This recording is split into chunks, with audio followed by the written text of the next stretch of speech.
छत्रपती शिवाजी विद्यालय मिरी या विद्यालयाचे प्राचार्य जे आता सेवानिवृत्त होत आहे असे आपल्या सर्वांचे लाडके गुरुवर्य शिक्षक गंगाधर ढोले सर, आजच्या कार्यक्रमाच्या अध्यक्ष आदरणीय मोनिका वहिनी, कार्यक्रमाला उपस्थित असणारे आमचे कारभारी भाऊ नरवडे सर, बापूराव झाडे, आमचे मित्र संतोष शिंदे, राजू मामा, राजू भाऊ, बाबासाहेब पाटील निमसे, बाळासाहेब खामकर, श्राम गवळी, कुटे पाटील, मंचावरील सर्व उपस्थित माजी प्राचार्य नरवडे सर, आमच्या माता भगिनी, शाळेतील सर्व शिक्षक आणि या शाळेचे प्रिय विद्यार्थी मित्रांनो, हे ऊन कोणाला लागलं रे? हात वर करा बरं. तुम्हाला लागलं का? तुमचं काही खरं नाही, ते एकदम स्ट्रॉंग होणार आहेत माहिती आहे तुम्हाला. त्यांना व्हिटॅमिन डी मिळणार आहे, तुम्हाला सावलीतल्यांना मिळणार नाही, ध्यानात ठेवा. आपण हा अतिशय छान कार्यक्रम या ठिकाणी आयोजित केला आणि सरांविषयी आता तुमचे कटके सरांनी सांगितलं, वहिनींनी सांगितलं. सरांचा अनुभव मला 3 शाळांमधला आहे, गोट्यांचा, कोरडगावचा आणि मिरीचा. त्यामुळे सरांविषयी मी काही वेगळं सांगावं, तुम्ही काही वेगळं ऐकावं अशी काही आवश्यकता नाही. मिरीमध्ये यापूर्वी पण मला वाटतं तुम्ही काम केलेलं आहे आणि खरं म्हणजे त्यांचं प्रमोशन कोरडगावला झालं होतं. कोरडगावला त्यांनी चांगलं काम केलं. आमची बिल्डिंग कोरडगावची सरांमुळं झाली आणि तिथलं एक चांगला सेटअप तयार झाला कोरडगावला आणि अचानक त्यांनी बदलीचा अर्ज दिला. मग मी चिडलो त्यांच्यावर, मला राग आला. पण जेव्हा मला कळालं का ते मिरीला येऊ राहिले, म्हणलं मग जाऊ दे, या हातावर आलंय. आणि इथं आल्यानंतर आता कटके सरांनी सगळ्यांनी मला सांगितलं की इथल्या अनेक समस्या सरांनी सोडवल्या. बऱ्याच गोष्टी आहेत म्हणजे ज्या जाहीर सांगण्यासारख्या आहेत किंवा काही सांगण्यासारख्या नाही अशाही गोष्टी आहेत. विशेषतः एक व्यवस्थापनातलं कौशल्य सरांनी या ठिकाणी वापरलं, एक शिस्त आणली इथल्या कामामध्ये.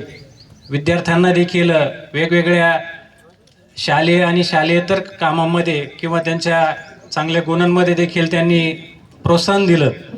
त्यामुळे एक आदर्श, एक चांगली शाळा आपली या मिरीची तयार झाली. आणि खरं म्हणजे इतकी मोठी शाळा सांभाळणं सोपं नाही. जवळपास मला वाटतं 1450 काहीतरी विद्यार्थी आहेत, त्यानंतर 45च्या आसपास स्टाफ आहे. म्हणजे एक मोठा युनिट आपलं या ठिकाणी आहे.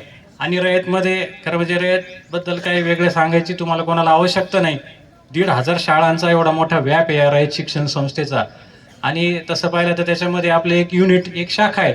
परंतु प्रत्येक विद्यार्थी आणि प्रत्येक रयत सेवक हा आपला संस्थेचा एक महत्त्वाचा भाग समजून या ठिकाणी काम करणारे शिक्षक या संस्थेला कायम लाभलेले आहेत, या संस्थेला विद्यार्थी लाभलेले आहेत.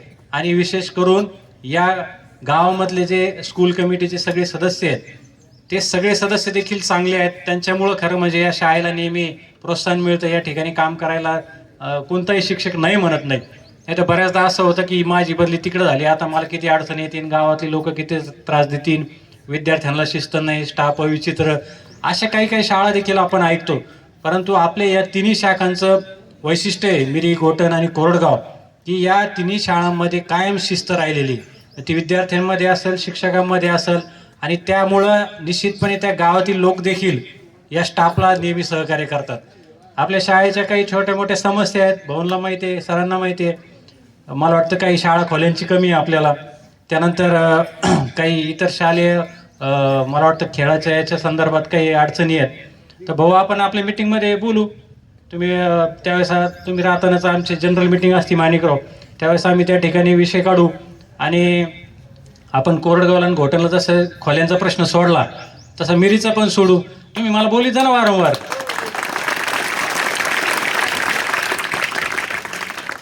बोलावल्यानंतर विषय कळतो मला, म्हणजे काय मानपानाला नका बोलू, हारबी नका घालू मला, त्याची काही मला गरज नाही. एखादा कोरा चहा पाहिजे तर मला काही दुधाचं बी लागत नाही, ते बी राजू मामा बाहेर पाहतो, इथं शाळेचा बी नको आपल्याला. शाळेचं काही घेत नाही बरं का माणिकराव आम्ही. राजू भाऊ, आम्ही कोरडगाव सुद्धा सरांना विचारा, तिथं चहा सुद्धा पित नाही आम्ही. कारण ही संस्था कर्मवीर अण्णांनी उभी केलेली संस्था आहे, ही लोकसहभागातून उभी केलेली संस्था आहे. ही लक्ष्मीबाई भाऊराव पाटलांनी स्वतःचं मंगळसूत्र गहाण ठेवून उभी केलेली संस्था आहे. आणि या शाळेचा, या संस्थेचा 1 रुपया देखील आम्हाला नको आहे, आम्हाला फक्त या संस्थेची सेवा करायला मिळते, हे आमच्या दृष्टीने फार मोठं भाग्य आहे. आणि तुमचं देखील भाग्य आहे. विद्यार्थ्यांना लक्षात ठेवा, तुम्हाला असं वाटत असेल की काही नाही, शाळा आहे, शाळेत आलोय, शिकलोय, गेलोय, असं नाहीये. रयतच्या विद्यार्थ्यांचं तुमच्या माहितीसाठी सांगतो, पूर्ण महाराष्ट्रामध्ये एक वेगळं स्टेटस असतं, एक वेगळा दरारा असतो, एक वेगळी इमेज असते. तुम्ही कुठं शिकला असं विचारलं, तुम्ही जर म्हणले ना मी रयतमधून आलो, तर तुमच्याकडे असं डोळे विस्फारून पाहतात लोक. कारण ही आदर्श संस्था आहे. या संस्थेच्या माध्यमातून फार मोठमोठे लोक घडलेले आहेत, फार मोठमोठे करोडो विद्यार्थी या शाळेतून शिकलेले, लाखोंचा स्टाफ या शाळेमध्ये रयत सेवक म्हणून नावाजलेला आहे. आणि तुम्ही हे सगळं या शाळेमध्ये अनुभवताय. या शाळेच्या अनेक शाळा पाहतो आम्ही, खूप अडचणी आहेत. म्हणजे अडचणी म्हणजे काय, खेळायला ग्राउंड नाही, बसायला बाकडे नाहीत, त्यांना वया पुस्तकं नाहीत, इतक्या अडचणी आहेत काही काही शाळांमध्ये. परंतु एकमेव रयत शिक्षण संस्था अशी आहे का विद्यार्थ्यांना कुठल्याही गोष्टीची कमी पडून देत नाही. आणि सगळ्यात महत्त्वाचं, या संस्थेचे अध्यक्ष पवार साहेब आहेत, शरद पवार साहेब. आणि ते म्हणजे त्यांचं वय तुम्हाला वाटत असेल 80-85 वयाचे ते झालेत, परंतु त्यांच्या इतका दूरदृष्टीचा माणूस मी पाहिला नाही. एक राजकीय नेता म्हणून सोडून द्या एक वेळ, परंतु या संस्थेच्या दृष्टीने भविष्यामध्ये काय केलं पाहिजे, भविष्यामध्ये काय गोष्टी होणार आहेत, म्हणजे अगदी आपण म्हणतो ना, ती आर्टिफिशियल इंटेलिजन्स, AI टेक्नॉलॉजी, ही जर आत्ता आपल्याला ऐकायला मिळतीये, पण रयत संस्थेने मला वाटतं 4-2 वर्षापूर्वीच त्याच्यामध्ये भाग घेतलेला आहे.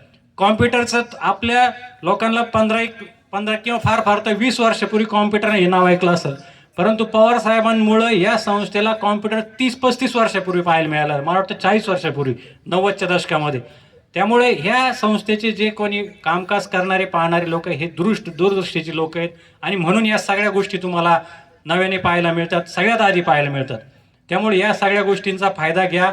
भविष्यामध्ये चांगले विद्यार्थी घडावेत, चांगले आदर्श नागरिक घडावेत, अशी ज्या रयत सेवकांची अपेक्षा असती, या स्कूल कमिटीच्या लोकांची अपेक्षा असती. तेव्हा पुढच्या काळामध्ये कोणाला नोकरी मिळेल नाही मिळेल, कोणी व्यवसाय उभे कराल, कोणी चांगला आदर्श शेतकरी होईल, किंवा या समाजामध्ये काही नाही झालं तर आदर्श नागरिक होताल, एवढी मला खात्री या रयतच्या विद्यार्थ्यांची आहे. त्यामुळे मी आता जास्त तुमचा वेळ घेत नाही. तुम्ही का बोलू 2-3 तास, काय अडचण नाही ना? नाही ना?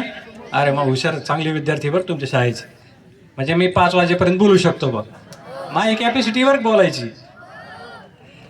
दादा नको आता, आज मला जास्त काय, आता काय परत तुम्ही म्हणता कुठून आणलंय पाहुणा. तर असो, आपण खूप चांगले विद्यार्थी आहात. इतक्या उन्हामध्ये, इतक्या याच्यात कडाक्याच्या उन्हात तुम्ही बसलात, शांतपणे आमचं सगळं ऐकून घेतलं. परंतु आज जाता आता पुन्हा एकदा आमच्या गंगाधर डोले सर यांना खूप खूप शुभेच्छा देतो. त्यांचं भावी आयुष्य चांगलं, सुख, समृद्धी, आरोग्यदायी जावं. आणि त्यांच्या हातून आता रिटायर झाले म्हणजे थांबून चालत नाही बरं का भाऊ. नाही, शेती पहिली चांगली त्यांची, पण शाळेकडे बी लक्ष द्यावं लागेल त्यांना. मधून अजून त्यांना बोलवीत जा, कटके सर इथं काही अडचणी आल्या आपल्या स्टाफच्या संदर्भात, म्हणजे शाळेच्या संदर्भात, अनुभवी माणसाचा कधी उपयोग होतो मॅडम. त्यामुळे सरांना बोलवत चला, ते निश्चित येतील. रयतचा सेवक हा शेवटपर्यंत, श्वासाच्या शेवटपर्यंत हा सेवक म्हणूनच काम करतो. जसं नरवडे सरकडे पाहतो आपण, या वयात देखील ते या ठिकाणी आलेत. तेव्हा मी सरांना खूप खूप शुभेच्छा देतो. त्यांचं भावी आयुष्य सुख, समृद्धी, आरोग्यदायी आणि भरभराटीचं जावो.